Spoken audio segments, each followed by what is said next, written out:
Hello, hello, hello. So, one of the things for me most important when you are managing or building, because there's no just one opinion about this, but when you're managing your personal brand, consistency for me plays a very important role. And today I'm going to discuss this with Jamila Bannister. And so I'll ask you to stay tuned because we'll be back in a moment. Stay tuned.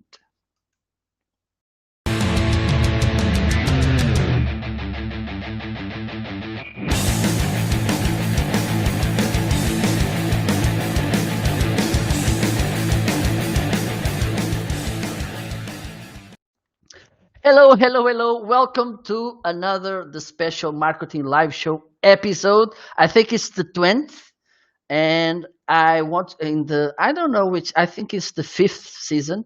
I'm very bad on this.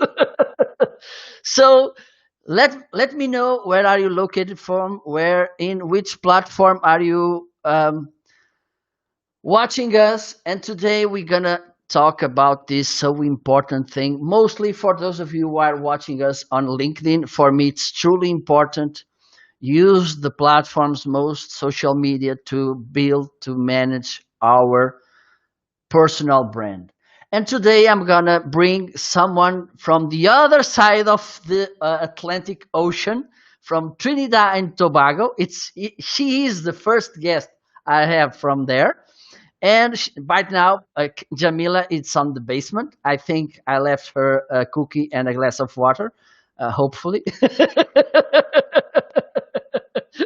And we will talk about this thing about consistency and content marketing, which are for me very beloved things. Let me see if Jamila is there. Hello, Jamila. How are you? Hello. Hi, did Marco, and hi, did you hate everybody. did you hate the cookie? Oh, yes, it was delicious. Thank you so Oh much. yeah, yeah. I like to take care of my guests. Yes. We appreciate it so much. Well, Jamila, it's a pleasure. Thank you for being here. It's a pleasure. Bring someone from Caribbean Yeah. to my show. Thanks for having me, I, Marco. I don't know if you have seen Jack Sparrow. I have seen him. But only on TV, not close to where I am, though. He's in a different island. Perfect. Jamila, thank you so much for being here, for taking part of my show. I would ask you, please, if you can introduce yourself and then let's go to the conversation. Is that okay? That is quite fine by me. So, hello everybody on the other side of the Atlantic. My name is Jamila Bannister, and I am a personal branding strategist and coach. And I work mainly with corporate dropouts who would like to transition to their own business, mainly online business, so that they can build their visibility, credibility, and build their reputation, and leverage the corporate skills that they have into something online. So instead of them retraining and retooling in a whole different arena, they could take the same corporate skills, package that, and really turn that into something profitable. However, what I do really speaks to the heart of people gaining the confidence that they need to put themselves out there and understanding how to leverage content and how to be persuasive and strategic with the communication so that they can build the right partnerships, the right networks, and they can really authentically connect with their audience. So that by the time it gets to the sale, it's so easy because people would have already had a relationship with them. So that's pretty much what I do in a nutshell. And I'm here. I'm from Trinidad and Tobago, as Marco said. Warm and sunny all the time. Hopefully, I could bring some of that sunshine to this discussion today. And I really do enjoy connecting and networking. Even connecting with Marco has a story behind it, and I'm really excited to be here today. So thank you for having me. Perfect. Thank you. So I had some questions here, some topics to discuss, but you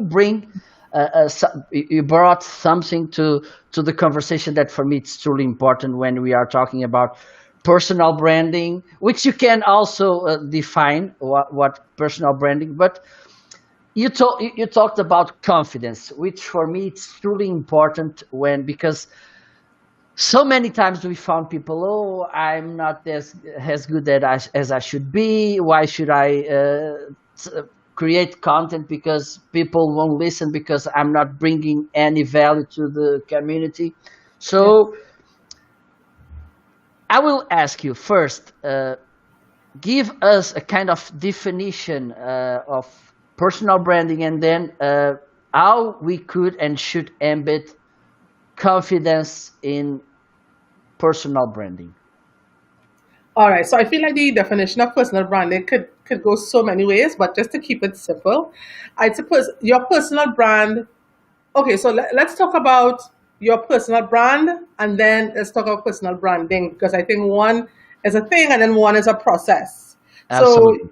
the personal brand really is the perception that is created through the things that you do, say, and every way that you represent yourself, but the perception that is created in the mind of others. So really a brand resides in the mind of other people. It's in your head, but in order for it to really take hold, it needs to reside in the mind of others, and how you are represented and what they expect from you and what they look to you for, what you are known for, right? That is your personal brand.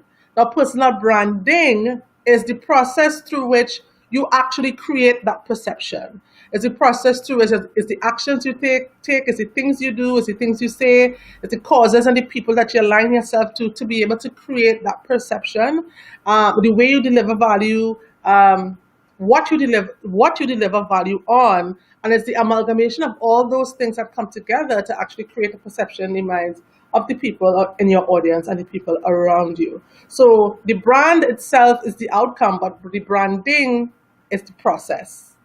So I hope that was. Absolutely perfect. Yeah, yeah, yeah, perfect. It sounds perfect to me. And which role plays confidence on this? Because as I mentioned before, I feel that so many times people, and also there are people overconfident who uh, misuse this personal branding. And I had a guest from Italy who talked about ego branding, which is the when you're doing personal branding in a narcissistic way. Yeah. But how do you think the role of confidence is important when we are working on our personal brand, and how we can give ourselves confidence to start the process and make it run. Okay, so for your first question, the role of confidence is the foundation of everything when it comes to personal brand. It's like you're building a house, and you must put down that foundation in order for everything else to be held up properly. Now, of course, when you are building your personal brand, at the heart of it is you really putting yourself out there in a space that so people can actually see you, people can actually understand what you have to offer, so that they can engage with you or engage with whatever you have to offer in some way. But in order for you to be considered somebody who is authoritative, somebody who can actually lead in that particular area, you have to first believe that you are the authority. So if you don't believe that first, it's very difficult to convince others that you are, in fact, what you claim to be. So in order for you to really be able to have a strong personal brand and a brand that stands the test of time, you have to be 100% confident in your ability to execute and do the things that you have to do, and also in yourself as a person to be able to deliver the quality that you say that you can. Right now, and confidence shows up in a number of ways. It shows up in the way that you speak. It shows up in the way that you dress. It shows up in the way that your body language. So the way that you make eye contact with people. It shows up in a number of different ways. The way that you engage with people. It even shows up in your emotional intelligence. How do you can you lead? Can you have difficult conversations? Can you actually share information without feeling as though somebody's stealing it from you? If you're confident in your ability to always deliver, you are not going to be worried about what somebody else is doing, because you are fully confident and happy in what you can, in fact, do. Right? And I forgot your second question. I was talking so much. No problem. I forgot your How we second question. Mhm. how we can use this confidence to start, and then or at least to build this confidence to start and to make things running, because if usually people used to say, okay, starting is the hardest part. Yes, it's important, it's hard, but keep things running, it's also hard. So how we Yes. can have, because one thing I've noticed, and I think you may also see, even though it's not the main part of everything, one thing that comes with consistency, when you start exposing yourself, you may attract some trolls, some Yeah. criticism, and so it plays again. Confidence plays a very important role when this kind of people approaches you. Yeah. So, how do you feel that we should build this confidence and keep it building itself, so we can be strong and we can face all these challenges that may come in front of us? All right. Okay. So, of course, it's getting into, as you said, getting into anything that may be new definitely has an element of overwhelm that comes with it. It's natural to feel a little bit scared or a little bit frightened about the unknown, right? And so it's really important that you build structures around yourself in order to reinforce you as a person. I mean, you're only one person, and as with everybody, I often compare us to like phone batteries, right? So you can charge us up and we'll be good for a while. Our energy will be there, but after a while, when we are not receiving any more power, our battery goes down and it could go down to zero. So it's really important that you have certain systems and certain people around you. So you have the right people in your circle. You absorb the right type of content. You're reading the right type of books. You're looking at the right type of media. You are engaging in the right type of activity to build your mind, and you actually are doing the things that you said that you do. And as a matter of fact, one of the things that builds confidence, and it might sound a bit counterintuitive, but one of the things that build confidence is actually failure. So when you attempt things and you may fail at them, right? While it may shake your confidence on the one hand, but after that, once you've gotten a sense of understanding why you may have failed or understanding what went wrong, it now puts a certain level of confidence in you, because you know what went wrong and you know what to do the next time to get it right.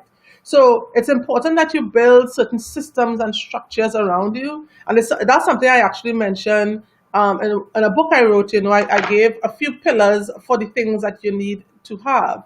Having the right mentor, the right coach, or the right friends, the right circle of influence around you, absorbing the right type of media, the right books, the right movies, the right television shows, and keeping that as a constant stream of resource in your life really does help build the confidence. It gives you the impetus to go on, to try new things, to attempt things, to fail at things, to recalibrate, and to go on and do more things. And the whole idea of dealing with trolls, and I have a different perspective when it comes to trolls, because again, this is something that I put in my book. When we are on social media, we typically have friends and family within our network, or friends of friends, so people who know us on different at different levels. But when we start to get trolls in our network, you'd realize that usually a troll is somebody who you don't know, who doesn't know you. Because a troll has no emotional connection to you, so they say anything that they want. They tell you anything that is on their mind, and they rip you apart without a second thought. And for me, that is a sign of brand reach. That is a sign that you are actually reaching into places where you have not gone before. It's new territory, it's different. So when trolls actually start to comment on your content, or they start to fill your Instagram stories when you have the question feature, because this happens to me, when you have the question feature and they fill it with a whole bunch of ridiculous answers, and you're like, who are these people? Right? It's a sign of brand reach, and it's a signal that it's almost as though you have, when you're discovering land in the sorry, I'm actually watching Vikings now. I just started watching it, so there's a part of it where they're going west, and you're sailing into the ocean. You know what's familiar, but then when you go beyond the horizon, you get into something new. And that is what a troll represents to me. That's what trolls represent. You're into space where you haven't gone before. So it's a little bit exciting because your brand reach has gotten to a certain level and you're like, okay, this is where the real action starts. So as much as trolls are annoying, they also are a sign of reach. So they should be looked at as a sign of progress. That's how I see it. Absolutely, absolutely. Well made it. Yes, yes, absolutely. And okay. Let me change the layout. Okay.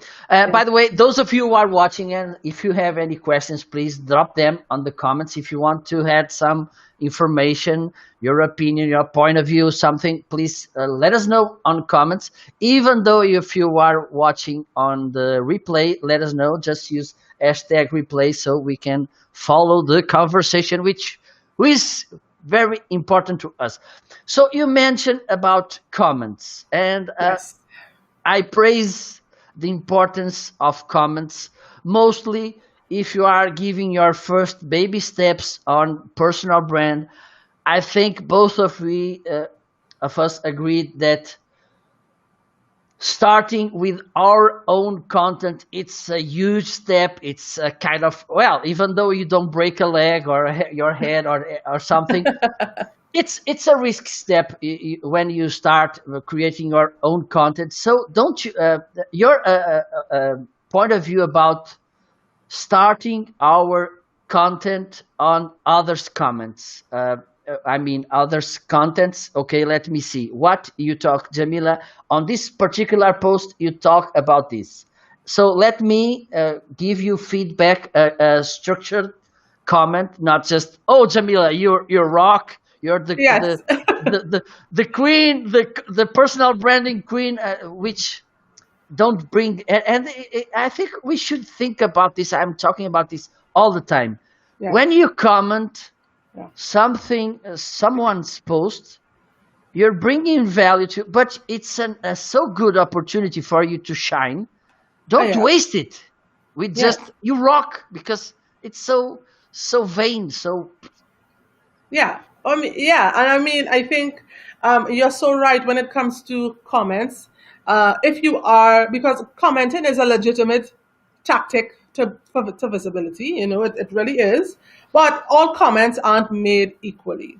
So it really is important that if you are taking the time to comment on somebody's post, that you do it for more than just the need just to show up.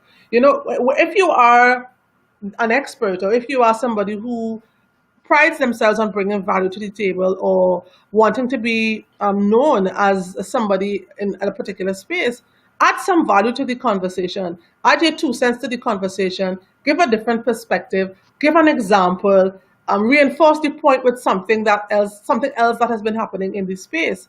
Those are the comments that actually allow you to uh, attract people's attention. Those are the comments that would lead to people. You'd suddenly see you have more connection requests, or you suddenly see people asking you questions. Those are the things that really allow you to differentiate yourself from all the average you rock or the emojis with the fist, or and to be very honest, sometimes based on the comment that is there, sometimes the comment warrants a response like that.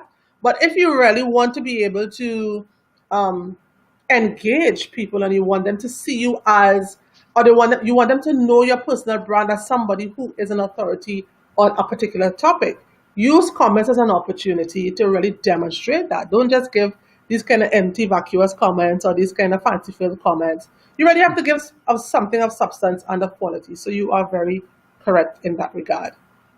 perfect. Yeah. Perfect.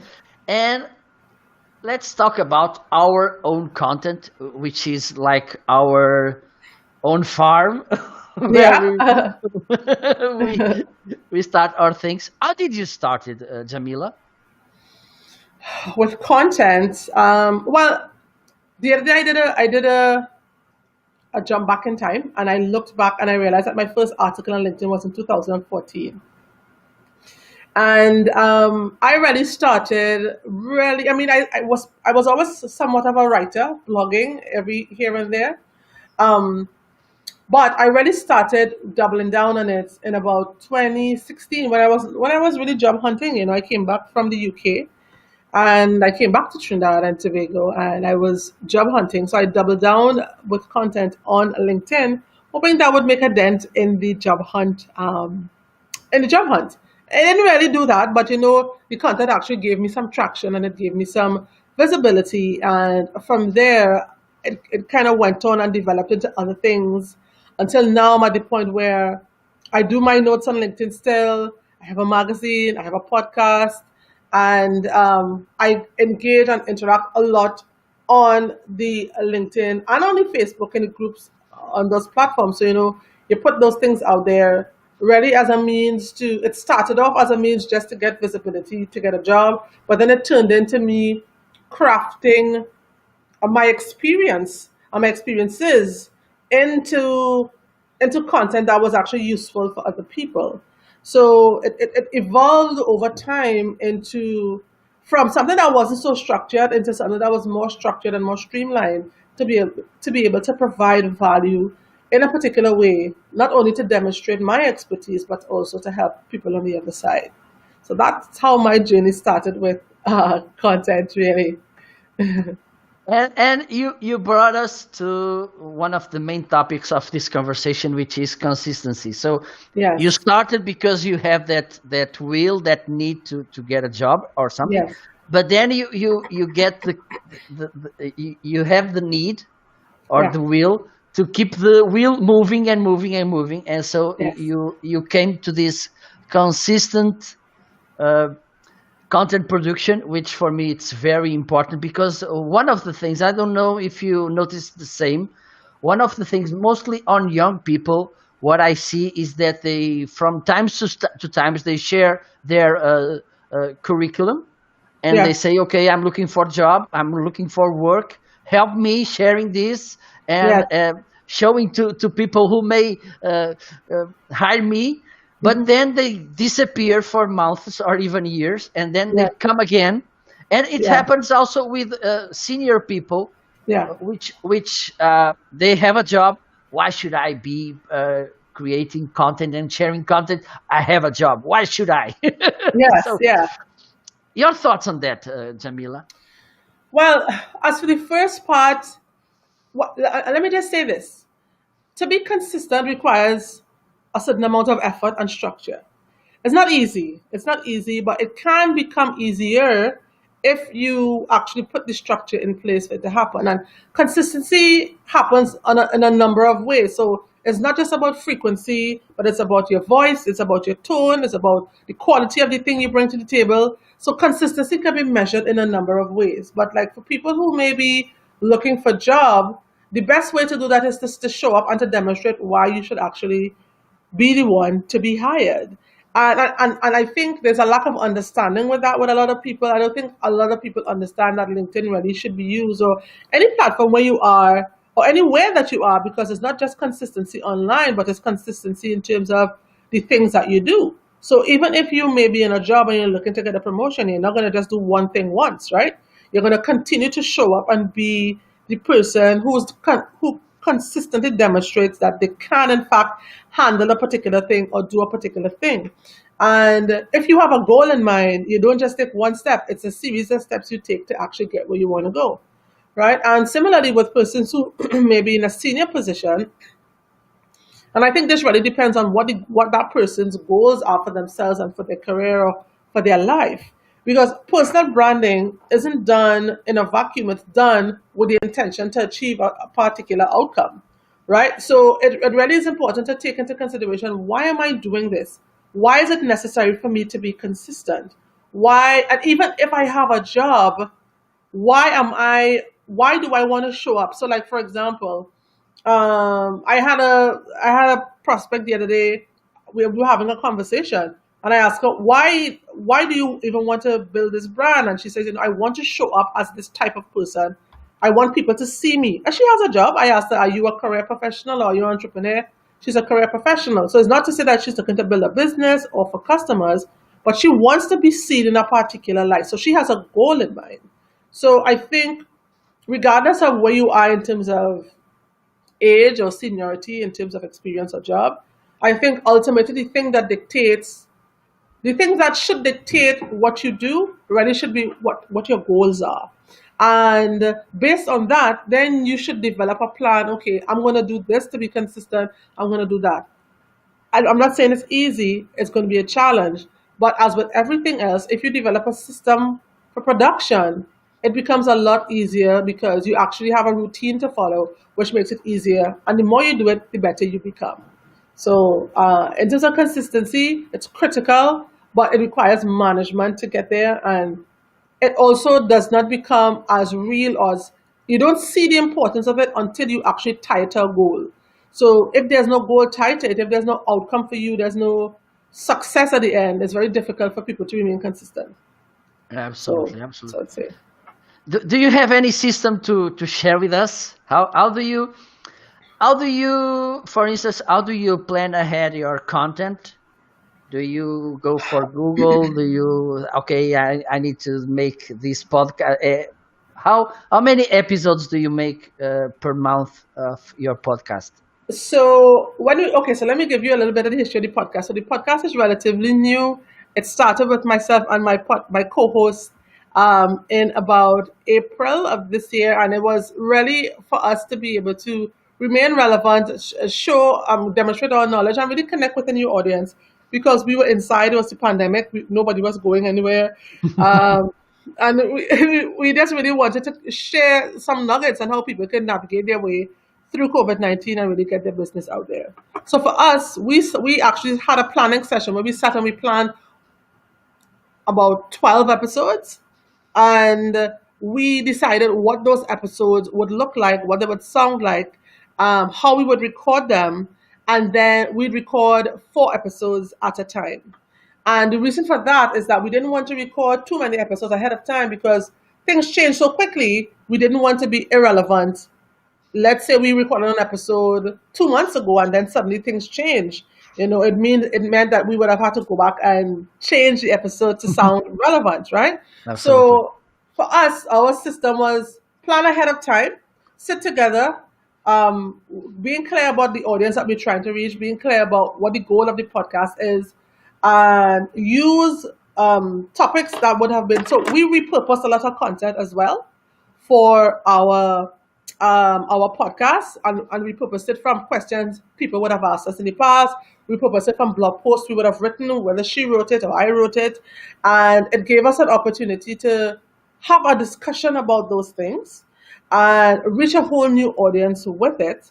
So the podcast really was on a basis of let's plan these topics ahead of time. And I really have to give a shout out to one of my friends. His name is Kevin. He's also a podcaster, and he really gave me real good advice when it came. He said, plan your seasons ahead of time, and it really made things a lot easier, simpler. So when we had to record, we just had to record, do a quick edit, and distribute. So it was really, really easy. As for the magazine, so that also everything comes with a timeline. When are we looking to produce this? When are we looking to publish this? We want to publish it on XYZ date. So with that in mind, what are the things we need to do in order to get us there? So for the magazine, it takes a lot more time. So we need to find guests to cover. We need to find topics and stories. We need to write. We need to edit. We need to design the magazine output. We need to upload it. We need to distribute. It takes a lot of time. So it really takes a lot of planning. And I think content happens on a few different levels. So there's the high quality produced content from the point of view of like a podcast or a magazine or maybe a show. And then there's the content that you can share on a daily basis, the status update, a picture, which doesn't take so much planning, but because your life is so full of experiences with people and with stuff, you always have something coming to mind. So there's a bit of content I do plan, and then there's some that I don't, because those are the ones that really I think come from the heart, which I think has the greatest impact, to be very honest. When people kind of experience the things you experience on a human to human level, those are the things that really get people going. So Perfect, perfect. that's how I do it. Well, Yeah. we have a comment from I don't know. Let me see if I spell it right. Lindhurst Murray. Yes. Yes. Good point, Miss Bannister. As I always tell job aspirants to dress as if meaning dress professionally when about your public business because you can never tell who is out there looking. Nice point. Yes. Thank you, Mr. Murray. That's very true. Because I think it's very important when mostly we are on a network like LinkedIn Yes. to and there's this quote from Gary V. Hmm. Own what do you want. For instance, if you want to be known as a podcaster, be a podcaster. Yeah. If you want to be known as a personal branding expert, share about the topic, Yes. give tips, give strategies, and I Yes. think I think I have to talk to make a live stream about this topic, which for me it's kind of a good analogy. Those Uh-huh. shows like Got Talent, you know, Uh-huh. when you see those people, and some of them are very talented. They move me, yeah, absolutely. But Yes. the problem is that it's a question of they rise very fast. Okay, they reach the top very fast. They get that exposition very fast. But Yes. there's this structure you should have behind you, Yes. working for you to guarantee that because there's talent everywhere. Yeah. So There's true. there's talent everywhere, even though some of them do things amazing. For instance, here in Portugal, I've seen lots of shows like that, and so few people kept on the show business. Yeah. So the talent may uh, send you there, but it's consistency and keep things moving that keeps you there. What Yeah. do you have to say about this? No, I think that is so true, and it's kind of like when you come into fame or you come into money really really fast. Like it's like people who win the lotto and they got a lot of money, and then they've never really experienced that before. They never really have a clear sense of how do I handle this amount of exposure, this money, this fame, and because you don't have the structures to support it, or you don't even have the um, you're not even thinking along those lines. You enjoy it for what it is at the moment, but then once the lights go off, you have not created your own light. You haven't created your own studio. You haven't created your own stage, and it really is. That's why it's so important, and that's why tell people to always enjoy the organic process of the brand building. It may seem slow to you, and it may seem as though you're not making a whole bunch of money in the beginning or whatever the case may be, but have patience because this thing does is not an overnight thing. You really do have to really plant the seed because a forest doesn't grow overnight, right? When you want to grow a forest full of trees as a big ecosystem to support a whole bunch of other life under it, what you do is that you plant it one tree at a time, right? And you do it one at a time, one day at a time, one relationship at a time, one performance at a time, etc., etc. And to me, sometimes when you rise to that level too fast, you lose a sense of appreciation of the process. And really and truly, Gary Vee actually also talks about being dangerous enough. And in the context of you having moved through all of these stages of your own business so that you are aware of everything at every level. So you can't necessarily outsmart or fool this person because they're dangerous enough to know everything that went on in the business. So it gives them a certain level of appreciation for certain processes, but it also gives them it also allows them to take a magnifying glass and look through their company to identify where there may be issues or there may be problems. And for somebody who hasn't experienced what it's like to build a brand and understand the parts of that, you'd see that they would go on and they would be able to enjoy things for a while and then things kind of fall down, which is why a lot of influencers crash because they get fame for, I don't know, some random video or something like that. And then because they never actually put a structure behind that to sustain that brand, um, they may not have certain things that actually put structure to the things that they should. They don't have a sense of what their data is like. They don't have a sense of what their value is like, what their price points are like, what their product is like, what their values are like. So like if somebody else was to come to them and say, I want you to promote this product, because you don't have a sense of what your brand or what your values are, you do anything, right? So therefore diluting your ability and your power to actually command certain prices for yourself or whatever you want to be able to get. So I agree 100% with you. I think there is a beauty in the journey, and some people don't see it, but I'm telling you, it takes time. And in order for you to really extract the most out of a brand, you have to be willing to put in the work in the beginning. And it's almost like a stock, you put in the work, you leave the thing there, and then when it matures, you decide, okay, now it's time to reap the benefits. So I agree 100%. Perfect, perfect. There's another question. We mentioned one person, which is I think a reference for both of us, which is Gary V. And I Yeah. think we, both of us have some more. For those, I think we already have the things clear, but for many people, one of the problems they may find when they are looking for some benchmarking people, for people to look at and to see how they make it, don't you think there's a so thin line between just understanding and figuring out how do they do things and to copy them, and don't this break our personal brand? Did I make myself clear? Because What, what, go one ahead. of the things that may happen, okay, I look at Gary V. I'm starting, I look at Gary V. I like his tone, and I want to come here and say crush things and fuck it and everything, and you're not being you, but you're copying. Oh, yeah. You're just being a Gary VB, you know. Yeah. uh, Yes. don't you say, because there's this situation. For me, I'm 43, so this internet thing came late on my life. But Right. for those young people who are now 20 or are teenagers or are around 30, we have so many people to look at that we may is tempting to make as they do, because it's a proven model, if you know what I mean.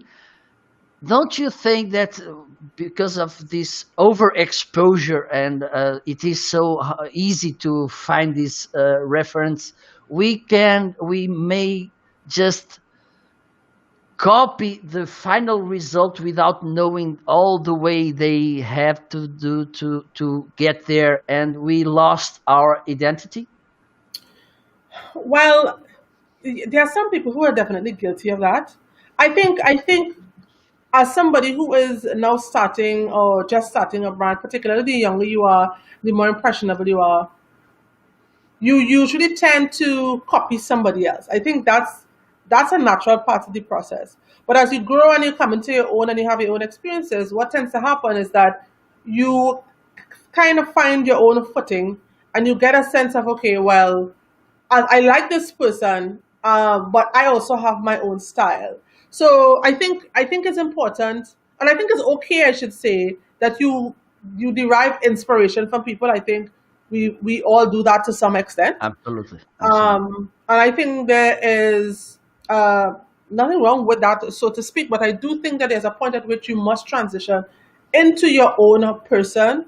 But in order for you to do that, I think that also comes back and is a function of the people that you have around you and the influences, because sometimes you may be going on as a carbon copy of somebody else for a long time, not realizing that it is the most inauthentic thing that you can do, right? So sometimes it's really important to have the right people around you to say, well, I mean, I know you're inspired by this person, but what do you like, or what do you want, or what do you want people to know about you in particular? Sometimes you may come into that on your own. um, but I think it's always good to have some sort of guidance or some sort of mentor. We all start off in a place, because I'm going to be very honest with you. The first book I read that really switched it up for me was Gary Vee's Crushing It, and I really really liked a lot of the things, a lot of the stories that were told in that book was really good for me. But as I delve more deeply into the world of digital, I started to branch out from him, and I don't even follow him as much as I used to. I mean, I do, but now my space, it includes other people and other things, and my own experiences engaging and interacting with people allowed me to understand people a lot better, a lot more clearly on my own. So take inspiration, yes, but imitation, I think, is a no-no. And use it as a starting point for sure. But always never be afraid to really be who you are and be your most authentic self. I know that sounds kind of cliche, but it really is true. Find the things that you like, find the things that you want to be able to do, and the things that you enjoy, the way that you like to connect, the way that you can have impact. So yeah, so that's my 2 cents on that. Thank you so much. Murray has another comment. Let me bring it to the screen. Very good content in this discussion. And Trinidad, and how do you say it? In Trinidad and Tobago. Tobago. Yes, Tobago. Because here is Trinidad and Tobago. Yeah, So yeah, yeah, yeah. Tobago. Yeah, Tobago. yes. The word Marco as opposed to Marco. It's a vernacular word meaning to mind others people business, to be inquisitive, and what both of you are doing is in the fact minding other people business in the traditional sense. Well done, congrats. Thank you so much. Thank you so much. Keep commenting, please. Yeah. It's very good Mr. to Murray. Mr. Murray is always there supporting me. So thank you so much, Mr. Murray. thank you so much for being here. Yes. So we've how do you choose podcasting? Because again, I think after video, which is and video when you appear, which Yeah. it's relatively easy to build a video by these days using PowerPoint, for instance, Yeah. using so many tools. But those videos, when it's your face, it's your voice, it's I think it's the best way to create content, and the second very best way to set your tone. I mean, because people are because it doesn't mean you may write a blog article very good and you don't show, and you can make a very awful video and you show. It's not about quality; it's about setting your tone. Yeah. And you went to the one of the most used formats of content, which is very good also to build your tone because people are listening. It's very easy to consume because it doesn't need, for instance, the same internet bandwidth, the same amount of attention. It's not so intrusive, Right. if I made myself clear, as Yes. video is. For instance, usually by now due to pandemic, I don't have these games, football games at Saturday afternoon. And when I had it, our team goes in a bus, and my hobby while I'm on travel, it's put my earphones and listening to podcasts. Right. Which reasons made you to choose podcast as your main content platform? Well, actually, one of the things you mentioned there that I don't have to produce a video to get it done because this year was actually supposed to be my year of YouTube. I had a date, I had everything set out, and the pandemic came about 2 weeks before the film dates, and everything got canceled. So, in the midst of that, because I already had a plan to be able to develop a certain type of content, I pivoted and I spoke to a friend of mine and I told her, I said, I want to be able to start a podcast. We can do it from where we are. We don't even need to meet physically. We can record and we can still have the same quality conversations that I would have had on video. And it really was the ease of production that really drove me to have a podcast. Um, and knowing that I could still actually, my personality could come through in the discussion. People could hear my voice, all the inflections and stuff that, um, I mean, you're not going to see me visually, but you're still going to get a sense of who I am. And you're still going to Absolutely. get a clear sense of the value that we bring to the table in terms of how can you navigate your way through the pandemic? How could you, what is marketing looking like, or what is personal branding looking like now that you can't go out and physically shake people's hands? What are the things that you need to consider when you're in the online space? And all those things really was super relevant because that is exactly where we were and where we still are to some extent. Um, in terms of marketing and branding and personal branding. So, picking the podcasting platform really was a function of this thing is convenient. This thing will allow me to still reach the audience I want to reach, and even if I don't have a film crew filming anything, I can still get it done. So it was those things, yeah, and yeah, and that was pretty much it. It was a no-brainer at that point because in my mind I always wanted to do it, but I never had the impetus, and this was just the perfect impetus to get it done. Perfect, perfect, perfect. I started a podcast reusing content from my live shows, Yeah. but I put it in on standby. I think in January, and I So have so much content to share. Well, I should one day get back to that. yes, make it a 2021 goal. Absolutely. A little bird told me that one of the things you want to bring to your podcast is guests.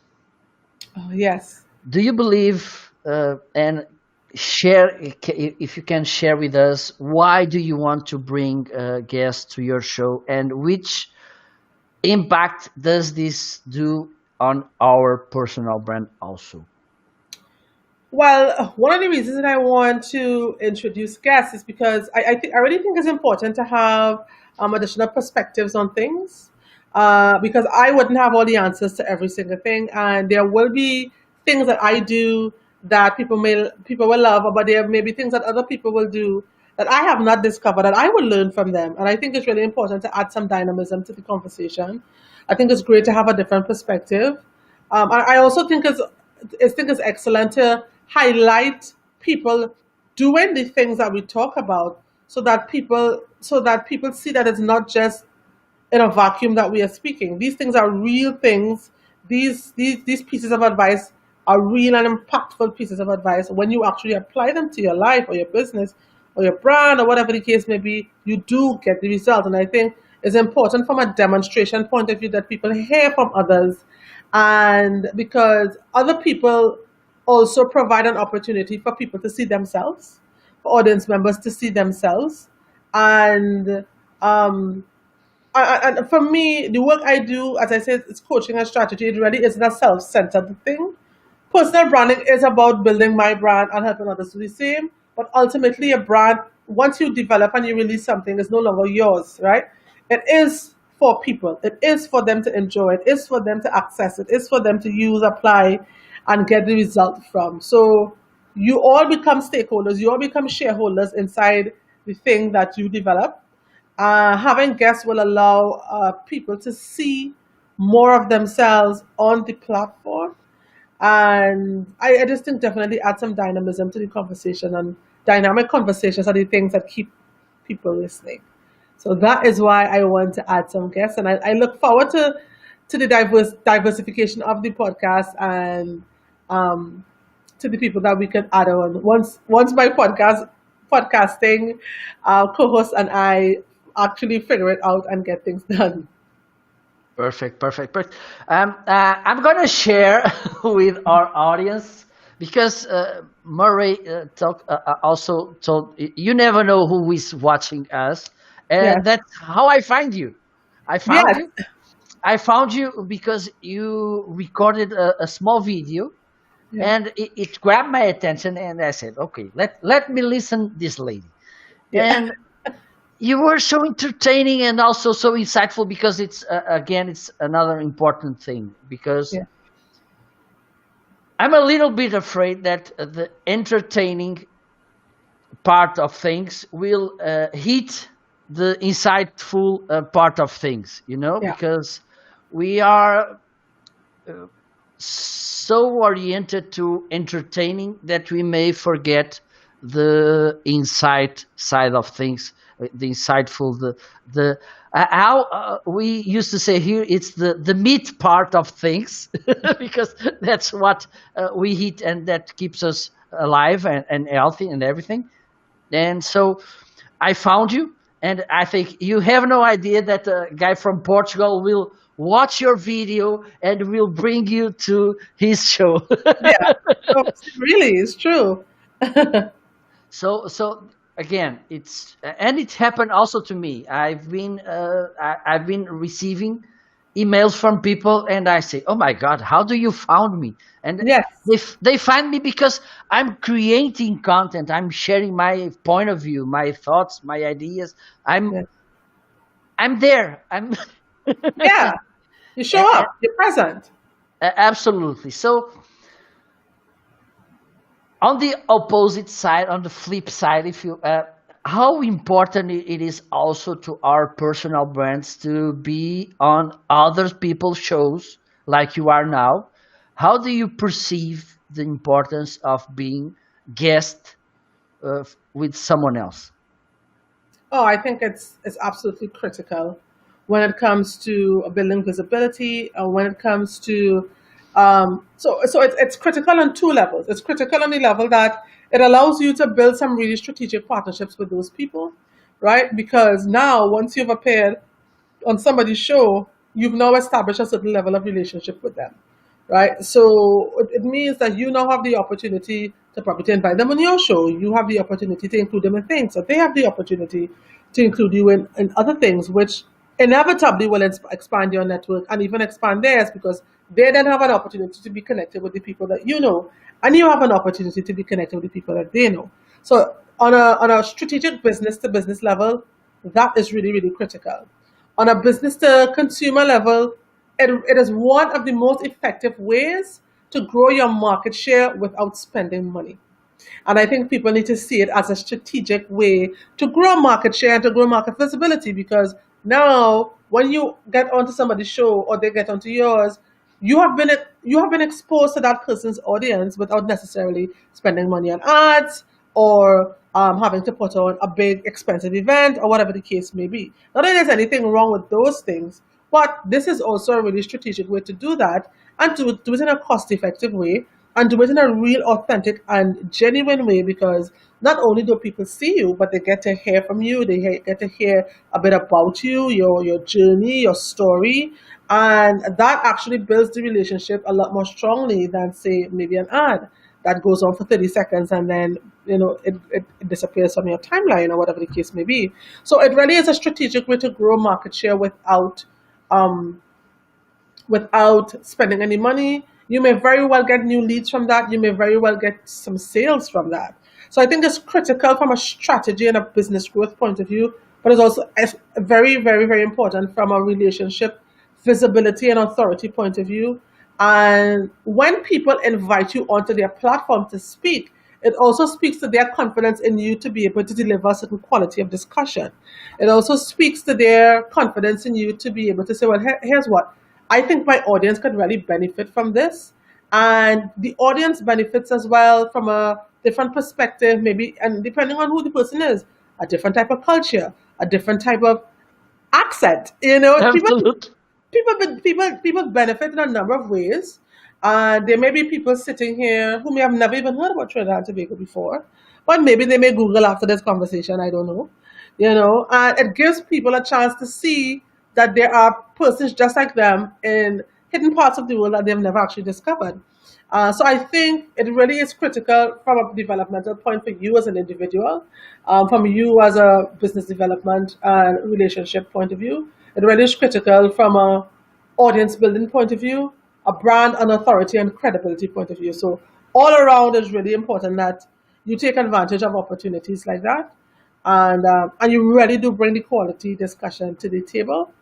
And I'm glad. One more thing I want to mention. I'm glad that you actually talked about not allowing the entertainment part to override the value part because I think a lot of people a lot of people do that. Recently, I put something out that talked about we are tired of getting internet comedians from the Caribbean, because to be very honest, we have so many people jumping into that space and making these so-called funny videos, and it's cool. But it's so unmemorable. After I laugh and you go from my timeline, I see two more people just like you. You know, there are few people that actually stand out as really giving value in that space. And I think it's really important that we balance the two. So, we show our personality for the sake of engagement, but we never forget that we must bring that value, especially if we want to be seen as professionals in our space and to be given value all the time. Absolutely, absolutely. Well said. Thank Yeah. you. So we are reaching the end. Yes. it, Like, it, time flies when you're having fun. absolutely, absolutely. Well, if you can give us three takeaways from this conversation about content marketing, consistency, building, and managing our personal brand, which will be, well, them. I'd say that if you really want to build your brand, the best time to start is now. Don't waste any more time. Don't waste any more time thinking or worrying or wondering if people will like me, if they will care. Just start, because I can assure you there is a group of people waiting to hear from you. There is. There are a group of people waiting to hear from you. They're waiting to hear your message. So get started. Don't be afraid. The second thing is, I say that if you do feel worried about certain things, or you feel like you're not too confident about certain things, again, just do it. Find people in your tribe. Find people like you. Look at examples of others who are like you are doing the things that you like, and just start taking example from them. They will provide you with a good source of motivation. So not to be afraid, just get started. And I think the third thing is that if you're in a space where you started and you're not consistent, remember that consistency takes systems to build it. It's important that you examine your process. It's important that you take a look at, what am I doing in order for this thing to, let's say you want to produce something once a week. But you're saying that in your mind, but you haven't really put anything in place for that to happen. Go back, examine your systems, take a look at what are the things that you need to be doing or you should be doing in order to accomplish what you want to accomplish, and and really implement and put these things in place in order for you to get it, whether that is getting the help you need, whether that is getting a mentor or a coach, somebody to keep you accountable, and getting on a system of accountability to get you where you need it to be. Because it's not just one thing. I have somebody checking in on me. Sometimes you need a system. You need several things working together to ensure that you do what you're supposed to do. So whether it's your calendar, it's on your calendar, whether it's your vision board, whether it's your partner calling you and saying, did you do so and so yet? Develop your own system of accountability. So you're like, whether it's you making sure that your space is cleared or you waking up an hour earlier, develop your system of accountability so that you get things done. So, Perfect. Yeah. yes. Perfect, perfect, perfect, perfect. So now we came to this guest suggestions. Let me see if this works. Yeah.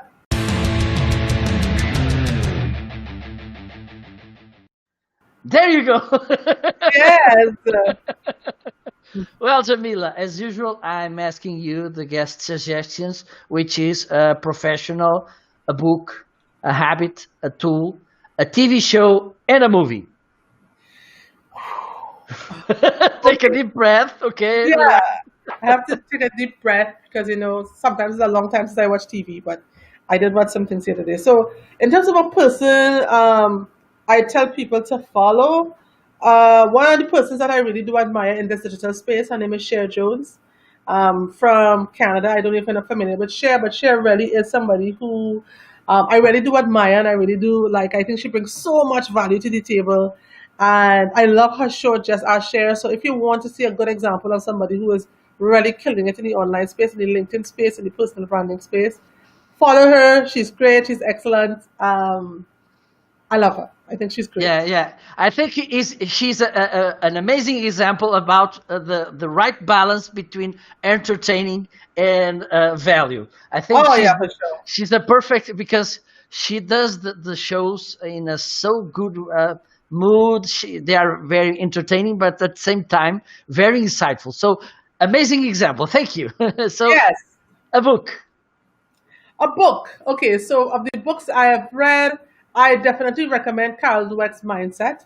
I think that underpins every single thing that we do in business. When things are not going well, you go straight back to, okay, so how am I going to approach this situation? How am I going to handle this? And it really speaks to whether or not you have fixed or growth mindset. And I think that's a reference book that we need to keep and go back to all the time. I'm sitting here and I'm looking at it on my bookshelf. And it really is a really great book to help you assess yourself in every single situation.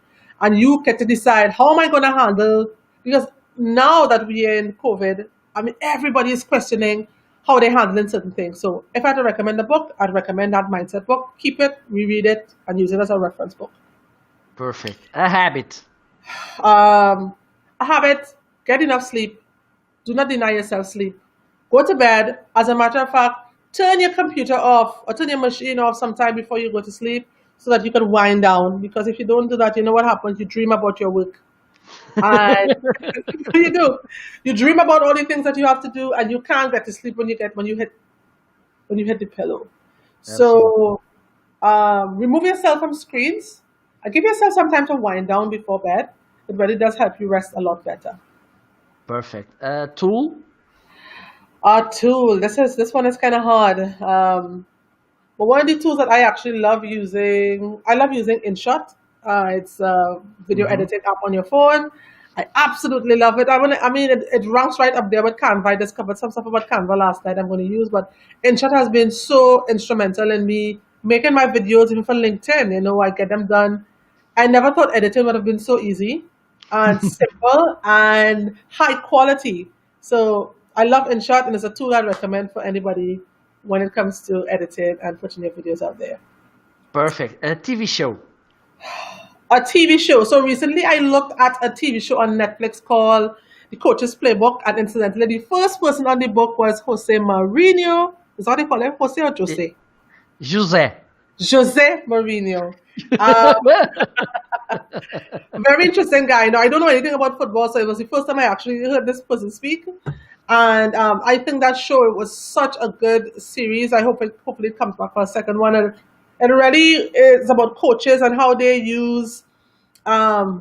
play a part in the success of the people that they help, right? And how mindset plays a big role, and teamwork plays a big role, and the strategies that they use. I love that show, and I think building business, anybody should check that show out, because I think it already gives you an insight into people who are winners, who have produced winners, and what it took for them to get there. Perfect. And a movie. A movie. Um, what can I say? Two movies, because sometimes one movie is hard. Okay, Uh, okay. Two movies, no problem. all right. Okay. So one of the movies that I really absolutely love is The Founder.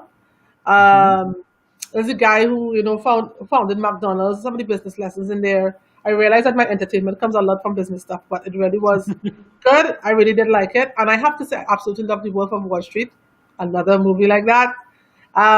It was so good. Like, I watched The Wolf of Wall Street about 4 times. Hopefully they bring it back to Netflix too, so I can watch it again. But I absolutely love that show, and I think it is. Yeah, I mean, despite all the craziness, I think it really does show you a certain sense of, this is what I need to be doing. This is the level I need to be at. So those are the things that I like and recommend. But I especially want to reemphasize the habit of sleeping properly and using InShot, because it's such a good app for creating content. Perfect, perfect. Thank you, Jamila. And now, you mentioned a book you wrote, or am I wrong?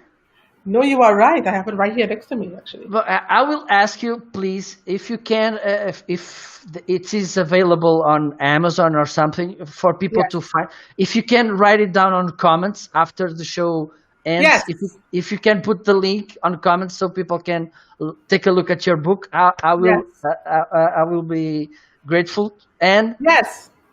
how can people find you on the internet? Okay, so first I just want to say the book. This is the book. It's called The Brand Print, right? It's the how-to guide on building your personal brand, building your business with personal branding. It is on Amazon, so you can get it there. I'll put the link. And if people want to find me on the internet, you can connect with me right here on LinkedIn. I'm always here. My website is www.jbannisterbranding.com. They can find me there. But they can email me at hello@jbannisterbranding.com. So they can always find me there as well. But LinkedIn is where you would more than likely connect with me really easy. I'm always here. I love LinkedIn. I love this community, and we are always connected. I just love it. So this is where I am, Absolutely. definitely. Absolutely. Well, Jamila, thank you so much. I'm so grateful for for watching that video that they Yes, me too. it was a so amazing conversation. I'm so happy because we had this conversation that it was so insightful. And I think it's not just me thinking like this. Arnaldo, thank you, Arnaldo. And for those of you who are watching now, please, if you want to send a feedback, if you want to give some love to Jamila, please give her hearts. Give me some love. Give me some love. Some love. Some love. Okay, and stay tuned. Don't forget to follow Jamila. She will put Jamila. She will put the link to her book in the comments. So don't Yes, forget, please, Jamila, to do I that. wouldn't forget. I'll do it as soon as we are over here. Okay. Thank you so much, Jamila. It was a very pleasant conversation. A Yes. big hug from Portugal to Trinidad and Tobago. Yes. Thank you, Marco. Thank you for having me so much. Thank you also to those of you who are watching us now live or then on replay. Please, if you have some questions, please just drop them on comments. And if you can tag Jamila so she can answer you as fast as she could, of course. Yes, I will. And please stay tuned. I will be back soon. Stay tuned because some more amazing guests will come, and maybe, who knows, Jamila will be back. Maybe next year. Why not? Yes. Why not? Why not? Stay tuned and bye bye. See you soon. Ciao.